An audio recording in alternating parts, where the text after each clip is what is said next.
actually, because you mentioned your uncle, I'm going to talk about my hero, my grandfather. That I well, I learned when I was 35 that he's not my biological grandfather. Right. Anyway, so you said the handshake. You said the handshake. My inheritance when my grandfather died. My grand inheritance. Now he had land, apartment buildings. You know where all the new Roosevelt that Roosevelt district is downtown? He owned a good chunk of that land that we sold for a song.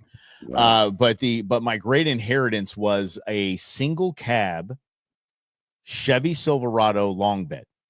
That was his work truck. That was that was my inheritance. Oh, what year? You're killing me. I'm going 68. To say no. It was a newer models, probably 01, 2000 or 01. It was his work truck. Right. I get to think has no power. Literally cranking the windows up like this, like it was in the 60s. Nice, cranking the windows up.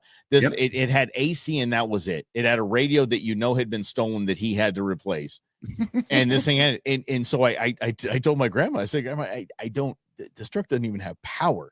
And she goes, oh, I know. And I said, well, why'd he buy it? She goes, he didn't think he bought a truck without power, but he got it home.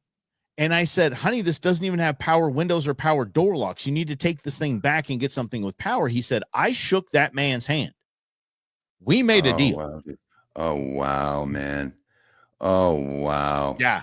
That was and anyone in the valley who's been in the trades in the valley for decades, wow. you'll know Dick Neely. That was my grandfather. And if you're probably smiling as I tell that story, because that is a classic him. A handshake is a deal.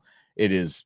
You just proved it. He owned Neely Tile, which later became Arizona Tile. Neely Tile, and he told his the two general managers that he had running the place for him. He said, when I turn 60 years old, I'm retiring. 64 years old, I'm retiring.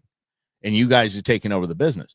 On his birthday, they didn't even know what was happening. On his birthday, he showed up with legal documents, signing the business over to him. He said, here's the terms. The company's now yours. I'm gone. Wow. I told you 12 years ago, I shook your hand, told you this company was yours when I was turned 64. Wow. Yeah. That's the way we need to stick to it. Well, and honestly, there's still that left in the world, Mike. Yeah. You know, and we have 1950s handshake business, but I also have a chat